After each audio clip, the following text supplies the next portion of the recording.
My stepmother took over after my dad got sick, but she had no idea the house was never in. I was sitting in my dorm room when my phone buzzed, and I saw Dad's name on the screen. A call from him in the middle of the week was unusual. He usually saved our chats for Sundays. I picked up, already smiling, expecting a casual catch-up. Instead, his voice sounded off, strained in a way that immediately made my stomach tighten. "Julia, sweetie," he said, pausing for too long before continuing. "I need you to come home. We need to have a serious conversation." My mind instantly spun in a dozen different directions. Dad had never been dramatic, and hearing him sound this uncertain set every nerve in my body on edge. "What's wrong?" I asked, already gripping the armrest of my chair. "We should talk in person," he said, dodging the question. "Please." I glanced at my calendar. Midterms were coming up fast, and I had papers due. "I can come in 2 weeks. Is that okay?" "Yes," he said after a pause. "That's fine." Another pause. Then, softer, almost like an afterthought. "I love you, Julia." The moment we hung up, a rock settled in my stomach, heavy and unmoving. Those 2 weeks stretched on unbearably, every lecture, every study session tinted with unease. I ran through worst-case scenarios constantly. Was he in trouble?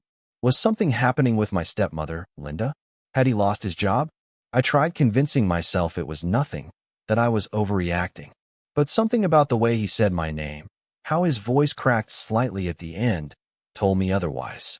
When the day finally came, I barely slept the night before, checking the time every hour until my alarm went off. The train ride home was endless, the familiar landscapes rolling by in a blur I barely registered. When I arrived, Linda was the one to open the door, and the second I saw her face, tight, tense, like she was holding something in, I knew my instincts had been right. She pulled me into a hug, something she rarely did, and for a moment, I stiffened in surprise. "He's in his office," she murmured, stepping back. The house smelled the same, but the air inside felt heavier, like something was pressing down on it. I walked down the hallway, the weight in my chest growing with each step. When I reached the doorway, my breath caught. Dad was sitting behind his massive oak desk, but he looked diminished. His clothes hung loosely on his frame, and there was an unnatural pallor to his face, his skin ashen and dull. For a second, I hesitated, as if moving forward would make this real. Then he smiled, weakly, tiredly, and held out his arms. "Come here, sweetheart." I crossed the room and hugged him, trying not to react to how fragile he felt, like he might crumble if I held on too tight. When I pulled back, I sat across from him, my pulse pounding in my ears. "What's going on?" I forced myself to ask, even though I already knew I wouldn't like the answer. He took a deep breath, like he was gathering strength, and then the words came in a rush. "The doctors found cancer.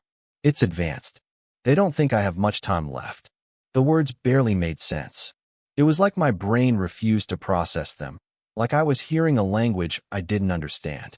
The room felt too small, like the walls were closing in. My breath came short and uneven, and suddenly, Linda's hands were on my shoulders, steadying me as I swayed slightly in my chair. "I'm so sorry," Dad whispered, his voice breaking. "I hope you can visit often. I want to spend as much time with you as possible." That weekend, I barely left his side. We sat together for hours, talking more than we had in years. He told me stories about my childhood, moments I only vaguely remembered, my first steps, my first words, the time I tried to paint our cat purple. He talked about my mom. "Your mother was the most beautiful woman I'd ever seen," he murmured, his eyes distant. "The day she walked into that coffee shop, I spilled my drink all over myself just staring at her." I laughed, even as my throat ached. Whenever he spoke about Mom, Linda would quietly slip out of the room, but I barely noticed. Dad's voice grew softer when he spoke about her final days, about how she had fought her illness with everything she had, how she'd stayed strong even when she knew she wouldn't see me grow up. I was 9 when she died, but hearing him talk about her made her feel close again, like she was sitting right there with us. After that first weekend, everything shifted. I started calling Dad every day, squeezing our conversations into the moments between classes. And I took the train home every weekend, no longer just once a month. Each time I saw him, his voice was a little weaker, but he always brightened when I told him about school, about my classes, about the tiny, insignificant details of my life. At first, Linda seemed supportive, even encouraging me to visit. But as the weeks passed, something changed. The welcoming hug from the first day never happened again. Instead, when I arrived, she barely acknowledged me, her greetings short and stiff. At dinner, she would sit in silence, pushing food around her plate without eating, refusing to make eye contact. "How are your classes going, Julia?" Dad would ask, trying to break the tension. "Good," I'd say, pretending not to notice the way Linda's jaw clenched. "I got an A on my psychology paper." "That's wonderful, sweetheart," slam. Linda would shove her chair back, the sound echoing through the house, and storm off to the kitchen. The first time it happened, Dad sighed but said nothing. I didn't push. By October, Dad's chemotherapy had intensified, the hospital stays growing longer and more frequent. The house started to feel like a war zone. Linda barely spoke to me, but she made her anger known in other ways. Every time I moved through the house, I was followed by the sound of doors slamming. The kitchen, her bedroom, the bathroom. Slam, slam, slam. One Friday night, after spending the whole day at the hospital, I came home exhausted and starving. The house was dark, empty of the usual sounds of dinner being made. When I walked into the kitchen, Linda was sitting on the couch in the living room, scrolling through her phone. I hesitated before asking, "What's for dinner?" She looked up, her expression unreadable. "I didn't make anything," she said, her voice flat. "I wasn't counting on having to feed you." The words hit like a slap. I blinked, stunned. "What do you mean?" "I mean you're here every weekend." She set her phone down with a slow, deliberate movement. "If you want to eat, cook for yourself." I stared at her, barely able to process the hostility in her tone. "What's going on, Linda? Why are you acting like this?" She let out a short, humorless laugh. "Nothing's going on," she said, but her voice dripped with sarcasm. "I just think you're overstepping. You're always here." My throat tightened. "My father has cancer," I said, my voice shaking. "Of course I'm here." She muttered something under her breath and turned back to her phone, dismissing me completely. I stood there for a long moment, waiting for her to say something, anything else. When she didn't, I turned and walked upstairs, stomach empty, hands shaking. I lay in bed listening to another door slam somewhere in the house and thought about telling Dad. But he had enough to worry about. He didn't need to know this too. A month into Dad's chemotherapy, things started feeling different. The doctors were cautiously optimistic. His body was responding to the treatment, and they had even let him come home for a while. The news gave me a sense of relief, however small, and I immediately booked my train ticket, eager to see him looking better for once. But when I got to the house that Friday, something was off. The driveway was fuller than usual. My stomach twisted when I recognized one of the cars, Adam's sleek black sedan, the same one he used to brag about back when we were teenagers. If Adam was here, that meant Melissa probably was too. I hadn't seen my step-siblings in over a year, and I was perfectly fine with that. Linda opened the door before I could knock, and for the first time in weeks, she was smiling. Not a warm, welcoming smile, but something sharper, more satisfied, like she knew something I didn't. "Oh, you're here," she said, like I was an unexpected guest rather than someone who had been coming home every weekend. Before I could respond, I heard Dad's voice from the living room, weaker than it used to be, but still familiar.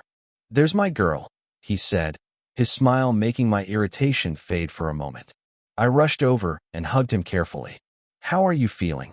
I asked, taking in the slight color that had returned to his cheeks. He looked tired but not as drained as he had last time. Before he could answer, movement in the kitchen caught my attention. Adam and Melissa stood there, watching like they had been waiting for me. "Julia," Adam greeted, his voice carrying that same condescending edge it always had. "Nice of you to finally make it."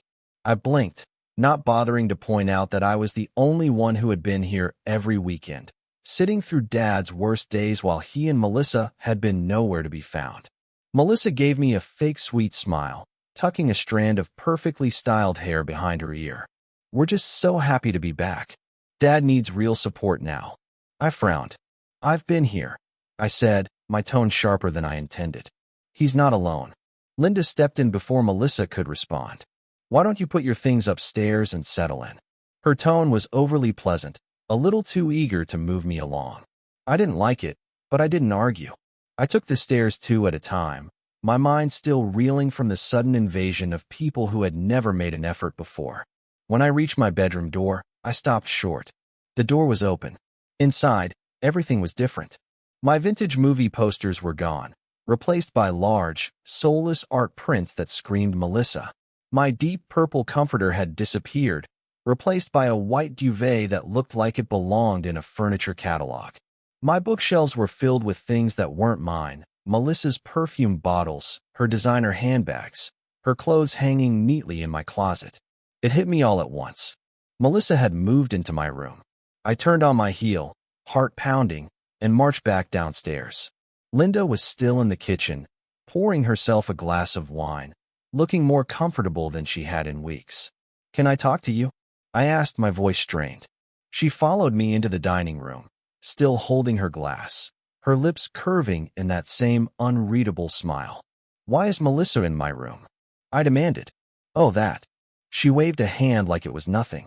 Since they're moving back, it made sense for Melissa to have the larger space. She said it so matter-of-factly, like my childhood bedroom wasn't mine at all, like I was just a visitor. I clenched my jaw. That's my room. You're only here on weekends, Linda replied smoothly. Melissa needed the space. We figured you wouldn't mind using one of the guest rooms. We, like she and my dad had made this decision together. But I knew better. I glanced toward the living room, where Dad was talking with Adam, looking happy to have everyone around him. He had no idea what Linda had done. Which guest room? I forced out, trying to control my voice. Linda's smile widened, like she had won something. The small one at the end of the hall. Of course. The smallest room in the house, barely big enough for a twin bed and a dresser. The one with beige walls and a window that overlooked nothing but a brick wall.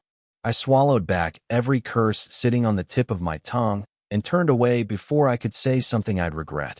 I wasn't about to ruin my time with Dad over her. The next morning at breakfast, the tension had settled into something quieter but just as suffocating. Dad sat at the head of the table, his plate filled with the bland, doctor-approved meal Linda had prepared for him, while the rest of us ate her usual pot roast. No one spoke at first, and I focused on cutting my food into smaller and smaller pieces, too frustrated to eat. Then, Melissa cleared her throat.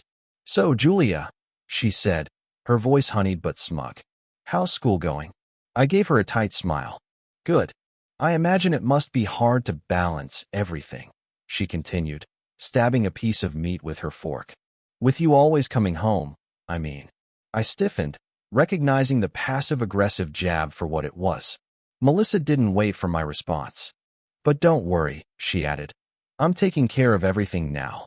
Dad needs full-time care, and weekends just aren't enough. I set my fork down slowly.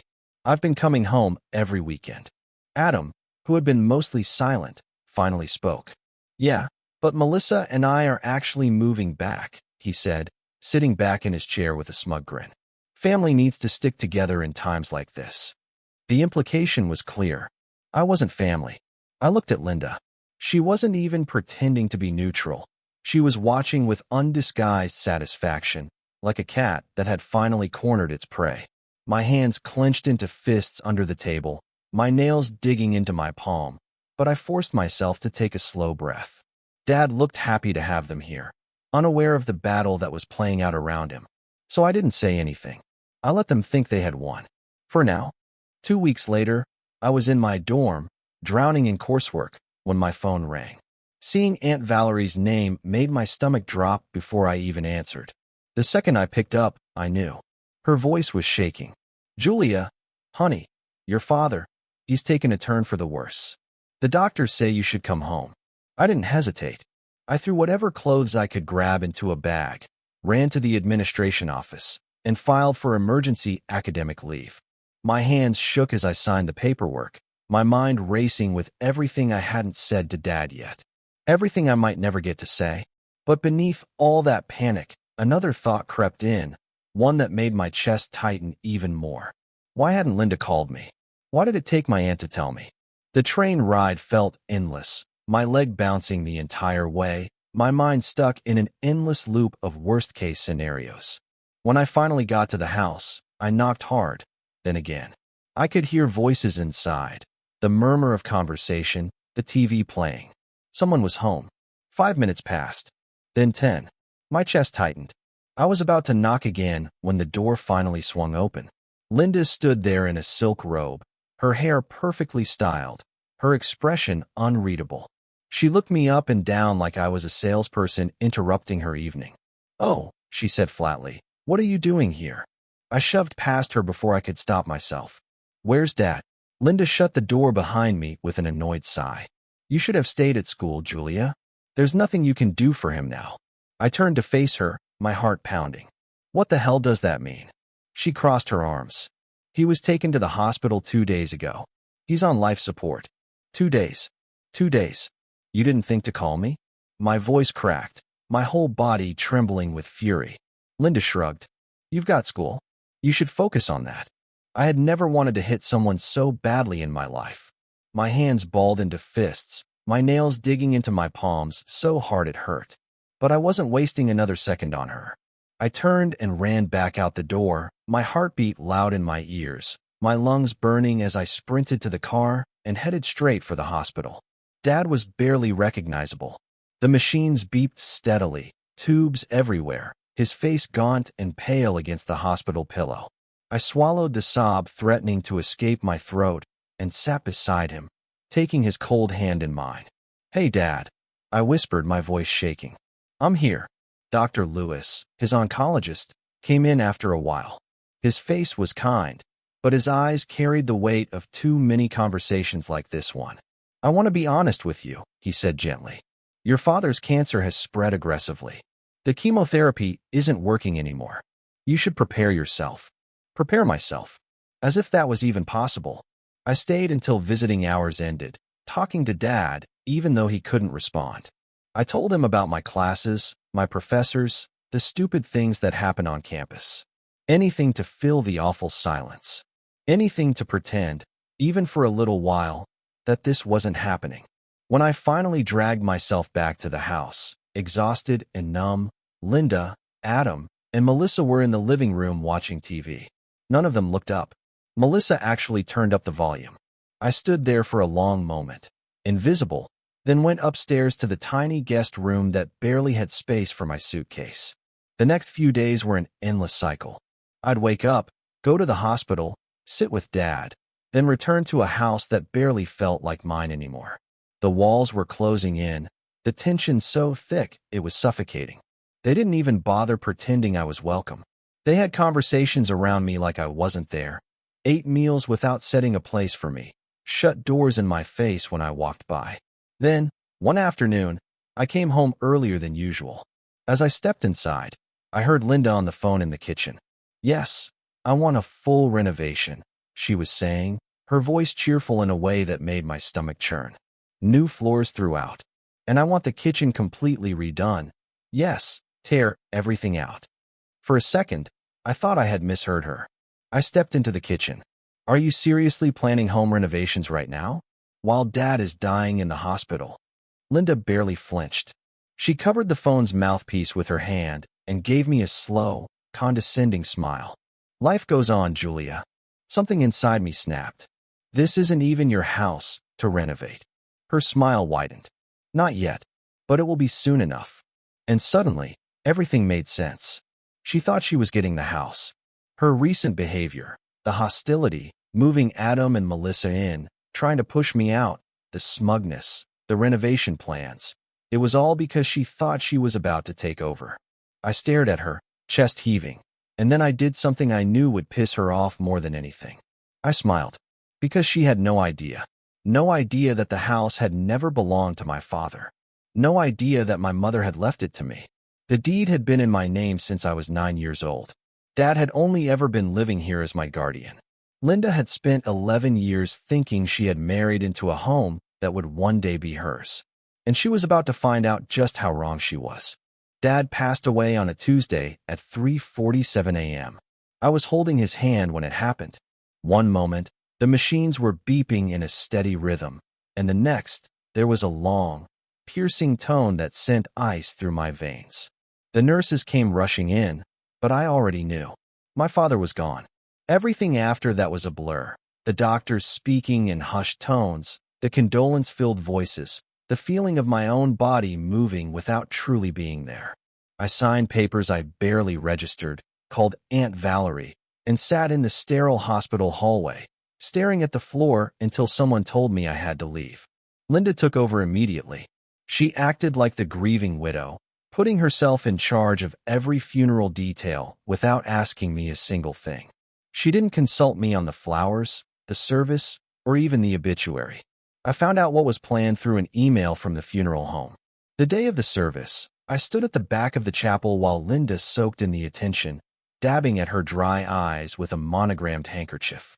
Melissa and Adam flanked her like bodyguards, keeping up the performance, whispering to guests like they had been by Dad's side the entire time instead of showing up at the last minute to claim their piece of him.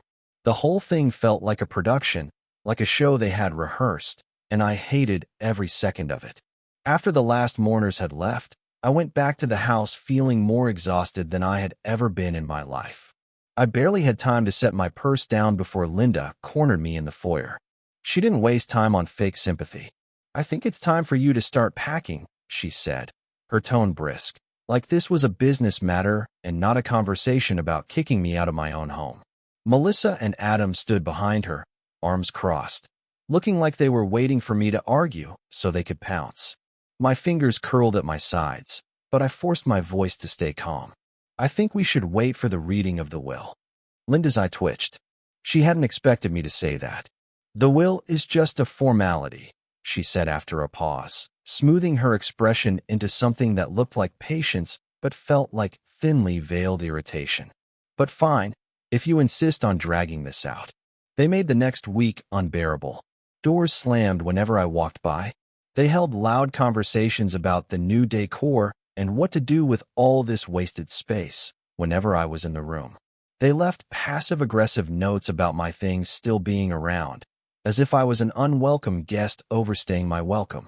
I spent most of my time locked in my tiny room, counting down the days until the lawyer came. When the time finally arrived, we all gathered in the living room. Linda, Melissa, and Adam sat together on the sofa, smug and expectant. I took Mom's old armchair by the window, my hands folded in my lap, waiting. The lawyer, Mr. Patterson, cleared his throat and began reading. "To my wife, Linda, and her daughter, Melissa, I leave my collection of fine jewelry, including my late wife's diamond earrings." Melissa's eyes lit up, and she exchanged a triumphant look with her mother. "To Adam, I leave my newest Mercedes." Adam grinned. Then came my name. "To my beloved daughter, Julia, I leave the sum of $100,000. Linda's smirk widened, like she had won. Then Mr. Patterson folded the papers and closed the folder. Linda blinked. Melissa frowned. Adam shifted in his seat. A long pause. Then Linda's voice, high and sharp, "And the house." Mr. Patterson adjusted his glasses. "The house isn't mentioned in the will, Mrs. Matthews." Silence. Then Linda let out a short, humorless laugh. "That's impossible. Check again." "The will is correct," he said simply. "The house was never Daniel's to leave." I had been waiting for this moment. I turned to face her, my expression neutral. "The house was my mother's. She left it to me when she died. It's been in my name since I was 9. Linda went pale. Melissa's mouth fell open. Adam sat up straighter, like he was trying to figure out how to salvage this. "You're lying," Linda said, but her voice wavered. "The property records are public," I said with a shrug. "You should have checked instead of assuming." The shock on her face cracked, twisting into something uglier. Melissa and Adam were whispering to each other now, their earlier confidence completely shattered. I stood up, smoothing out my dress. "I'll be generous," I said, my voice calm. "You have 2 weeks to pack your things and find somewhere else to live." Linda snapped. Her face twisted with rage, and she shot up from the couch, hands clenched into fists. "We're not going anywhere. This is our home." "No," I said, my voice even. It's my home. You have 2 weeks. After that, I'll involve the police. They stormed off, slamming doors so hard the walls shook. I stayed where I was, listening to the muffled shouting behind closed doors, the sound of things being thrown. It was satisfying in a way I hadn't expected. They had spent weeks making my life miserable, treating me like I didn't belong, like I was an intruder in my own home. And now, they were the ones being kicked out.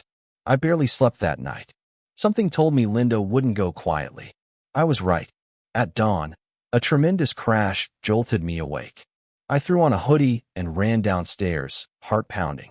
Linda was in the living room, ripping the wallpaper off the walls with her bare hands. Strips of the pale blue paper lay in shredded piles at her feet. I stared, stunned. What the hell are you doing? Linda turned, her chest heaving, her eyes wild. I picked this wallpaper, she screamed, tearing down another strip. I bought it. I hung it myself. If you want me out, fine, but I'm taking what's mine.